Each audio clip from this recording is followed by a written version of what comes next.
The Lord's provision and blessing for those who are obedient to the Word of God and to the Lord Himself. I'm going to read an account of in Isaiah, sorry, not Isaiah, 2 Kings and chapter 8. Elisha said to the woman, this was a Shumanite woman, "Go away with your family and stay for a while wherever you can find, because the Lord has decreed a famine in the land that will last for 7 years." And the woman did as the man of God said, which was Elisha, and she and her family went away and stayed in the land of the Philistines for 7 years. Then going on down to verse 4, the king was talking to Gehazi, the servant of the man of God, and he said, "Tell me about the great things Elisha has done." And Gehazi was telling the king how Elisha had restored the dead to life. And the woman whose son Elisha had brought back to life came to beg to the king for a house and a land. And Gehazi said, "This is the woman, my lord the king. This is her son, whom Elisha restored to life." The king asked the woman, and she said yes. And he assigned an officer to her case and said, "Give back everything that belonged to her, including all the income from her land from the day she left her country until now." And I just want to encourage you guys through these verses, because if we look at the woman, she was just told by Elisha, which was a prophet of God. In other words, she was told by God through Elisha, go and find somewhere to stay for 7 years. And obviously she had the land and that, and she could have said, well, I can't leave my land behind, I can't leave my house behind.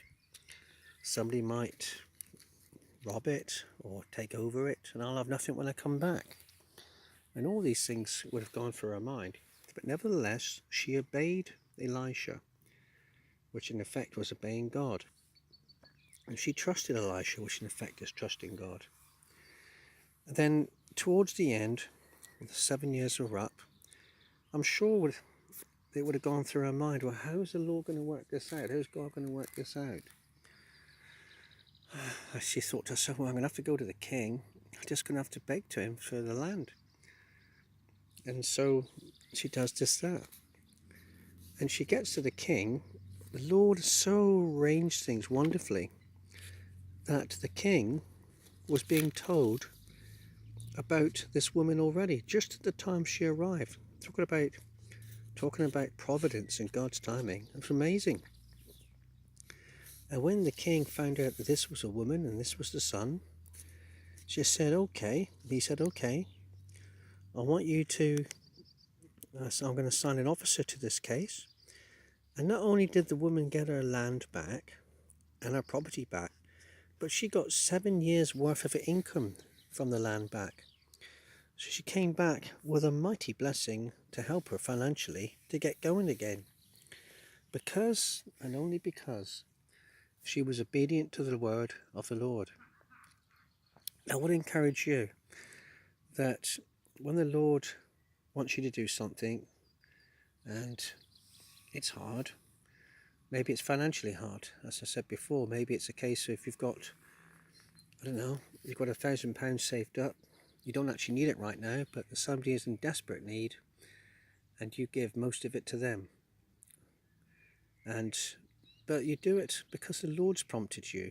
You do it in obedience to the Lord, and you trust him that when your time comes, he will provide your needs.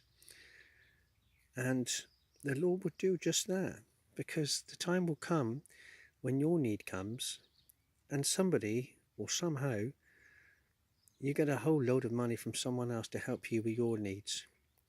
The Lord will never fail, never, never, never fail to help you with your financial needs when you're obedient to him. It's never a vain thing.